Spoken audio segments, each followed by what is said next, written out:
जनता party के प्रत्याशियों को पड़े, कमल के फूल पर बढ़े। आपके आशीर्वाद से दूसरी बार नायब सैनी के नेतृत्व में सरकार बने, ये प्रार्थना और निवेदन मैं आप सबसे करना चाहता हूँ। और भारतीय जनता पार्टी की सरकार जो आपने देखी है, बगैर पर्ची खर्ची के जो सरकार आपने देखी है, नौजवान बच्चों को पारदर्शिता के आधार पर नौकरी मिलती हुई आपने देखी है।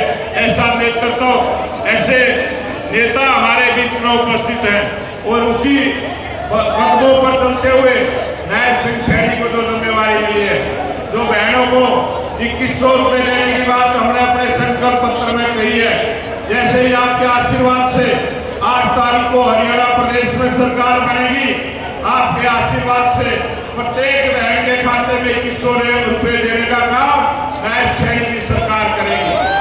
इस प्रकार से 500 रुपए का गैस का सिलेंडर हमारी सरकार ने देने का काम किया है।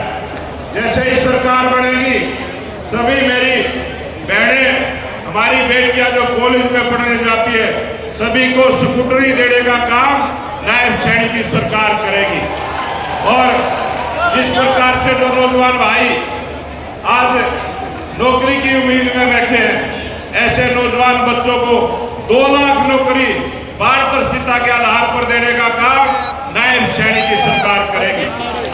सभी किसानों को जो सम्मान निधि देने का काम किया है, उसको उसी प्रकार से जारी रखते हुए हरियाणा प्रदेश के किसानों की 24 फसलें जो MSP पर खरीदने की गारंटी हमारी सरकार ने दिया, उसको पूरी तरह से कानूनी रूप से लागू करने का काम नायब सैनी की सरकार करेगी। ऐसे अनेक काम हमारी सरकार ने किए और जो संकल्प पत्र में हमने बात कही है, जिस प्रकार से जो बात कही है, अग्निवीर के जितने भी हरियाणा प्रदेश के जवान उसके 4 वर्ष पूरे करने के बाद आएंगे, उन सबको पेंशन वाली पक्की नौकरी सरकारी देने का काम नायब सैनी की सरकार करेगी। बहुत सारे कामों की हमारी सरकार ने घोषणाएं की है और जिस प्रकार से खरखोदा में IIMT बनाने का काम किया है, इसी प्रकार के 10 औद्योगिक सेक्टर बसाते हुए हरियाणा प्रदेश के 5 लाख युवाओं को नौकरी देने का काम नायब सैनी की सरकार करेगी। ऐसे लोकप्रिय मुख्यमंत्री, गरीब परिवार के मुख्यमंत्री, एक सैनिक के बेटे, OBC समाज के बेटे नायब सैनी जी को दूसरी बार हरियाणा प्रदेश के मुख्यमंत्री का आशीर्वाद देकर आपने हरियाणा की राजनीति में इतिहास रचने का काम करना है। यही निवेदन और प्रार्थना करने के लिए मैं आपके बीच में आया था। आप सबने जो आशीर्वाद देने का काम किया है, आप सबका बहुत बहुत धन्यवाद। जय हिंद, जय भारत।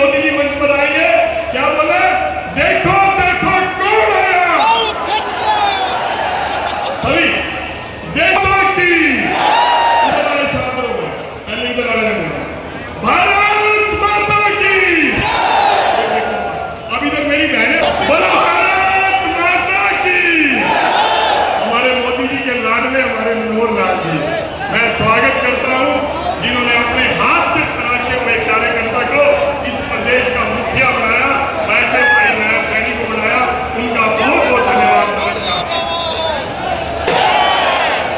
सबकी आवाज चंडीगढ़ से बजानी हमने, ये नहीं है। और भारत माता के, भारत माता के। मंचा सिंह, सभी हमारे भारतीय जनता पार्टी के नेतागण और सामने उपस्थित इस इलाके की विशाल जनसभा में उपस्थित हमारी सरदारी, आज सौभाग्य की बात है कि हरियाणा के मंत्री जी अभी आज तीसरी रैली करने आ रहे हैं और एक और रैली जो फरीदाबाद के इलाके में होगी, एक रैली प्रधानमंत्री जी की और है। पूरे हरियाणा में 4 रैलियां करना, यानी हरियाणा की जनता के प्रति उतना जितना प्रेम उनके मन में है वो प्रेम जो है प्रदर्शन करने आ रहे हैं। आपको मालूम है भाई बहनों कि इसी हरियाणा की धरती पर हमारे वो जो प्रभारी थे, लगातार हरियाणा के गांव-गांव में, हरियाणा के हर शहर में, गली मोहल्ले की जानकारी उनको है। हरियाणा के प्रति विशेष प्रेम उनका जब से सरकार बनी है तब से हरियाणा की जनता की ओर लगातार उनका स्नेह बना हुआ है। और जब भी जो भी आवश्यकता हमको पड़ी है, क्योंकि मैं मुख्यमंत्री होने के नाते 9.5 साल तक इस बात का गवाह हूँ कि हरियाणा को कभी उन्होंने किसी बात की कमी नहीं छोड़ी।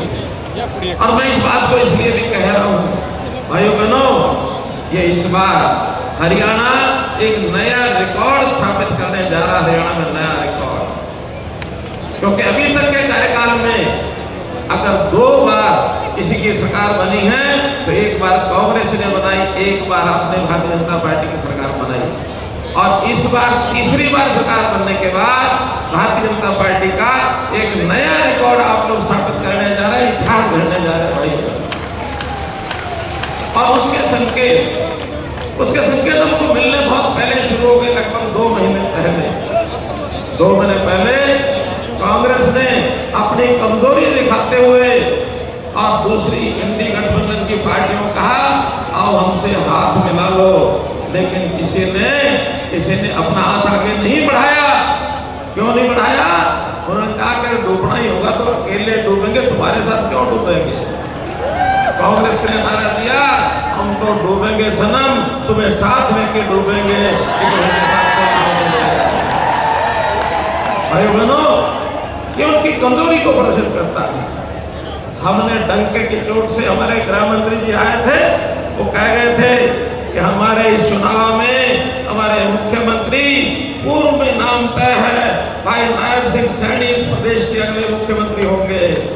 ये घोषणा की गृह मंत्री जी ने, लेकिन कांग्रेस में हिम्मत नहीं कि अपने मुख्यमंत्री का नाम भी घोषित कर सके। उनकी बापू बेटा की पार्टी, और अंदर की बात तो ये है बापू बेटा में भी लड़ाई शुरू हो गई है। बापू कहता मैं बढ़ूंगा, बेटा कहता मैं बढ़ूंगा, अंदर की बात है। इन लोगों ने हरियाणा की जनता को किस प्रकार के और अत्याचार किए हैं, हमारे पूर्व वक्ताओं ने बताया कि 10 साल उनके और 10 साल हरियाणा में भारतीय जनता पार्टी की सरकार की तुलना यदि आप करेंगे तो न केवल गरीब जनता, सामान्य जनता को हमने लाभ पहुंचाए, हमने विकास भी बिना भेदभाव सारे हरियाणा के किए। इनके लोगों की तरह नहीं कि घर घर अपने अपने घर भरने के लिए सब काम ये करते रहे।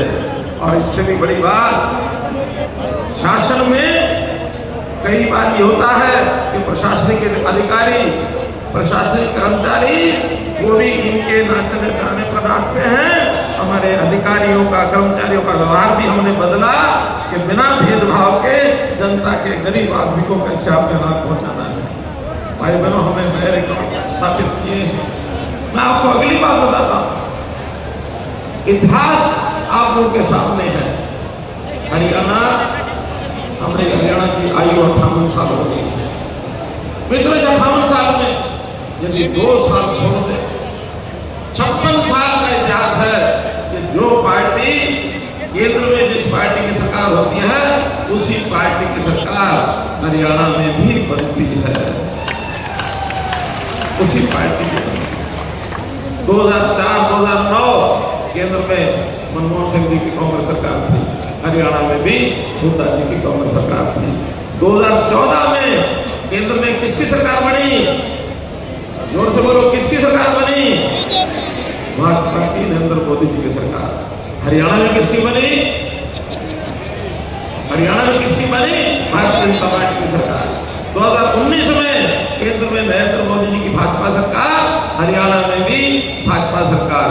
और अब 2024 में केंद्र में भी भारतीय जनता पार्टी की, हमारी एनडीए की, मोदी जी की सरकार।